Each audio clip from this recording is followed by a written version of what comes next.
জনপ্রিয় জুটি নিলয় হিমিকে এবার একেবারে নতুন রূপে দেখতে পাবেন তাদের ভক্তরা। এই জুটিকে নিয়ে হিটম্যান নামে একটি ভিন্নধর্মী নাটক নির্মিত হচ্ছে। নাটকের গল্পে দেখা যাবে শিশু কিশোরদের জন্য হিটম্যান নামে একটি নতুন কমিক সিরিজ নিয়ে আসছে একটি প্রতিষ্ঠান। ওই প্রতিষ্ঠানের কার্টুনিস্ট হিসেবে চাকরি করেন সোহানী। তার হাতেই দায়িত্ব পড়েছে কমিক্সটির চরিত্রগুলোর কার্টুন ঠিক করা। সব চরিত্র ঠিক হয়ে গেলেও মূল চরিত্র হিটম্যান খুঁজে পাচ্ছিলেন না সোহানী। আটকে পড়েন সোহানী।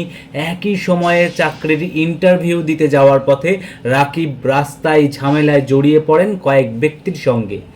গাড়ি থেকে রাকিবের ঝগড়ার সেই দৃশ্য ক্যামেরা বন্দি করেন সোহানী। রাকিব ছেলেটির ভিন্ন অঙ্গভঙ্গি সোহানীকে মুগ্ধ করে। সেখান থেকেই সোহানী রাকিবকে তার হিটম্যান কমিক্সের নায়ক হিসেবে বেছে নেন। এরপরই গল্প নতুন মোড় নেয়। তারপর কি কি ঘটে সেটি জানতে হলে দেখতে হবে হিটম্যান নাটকটি। এই নাটকে মূল চরিত্র রাকিবের ভূমিকায় অভিনয় করেছেন নিলয় আলমগীর, আর সোহানী চরিত্রে আছেন আরেক জনপ্রিয় অভিনেত্রী জান্নাতুল সুমাইয়া হিমি।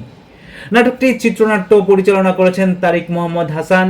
শিগগিরই নাটকটি প্রকাশ হবে প্রযোজনা প্রতিষ্ঠান রঙ্গন এন্টারটেইনমেন্টের ইউটিউব চ্যানেলে। দর্শক, আমরা নিলয় হিমির হিটম্যান দেখার অপেক্ষায় রইলাম।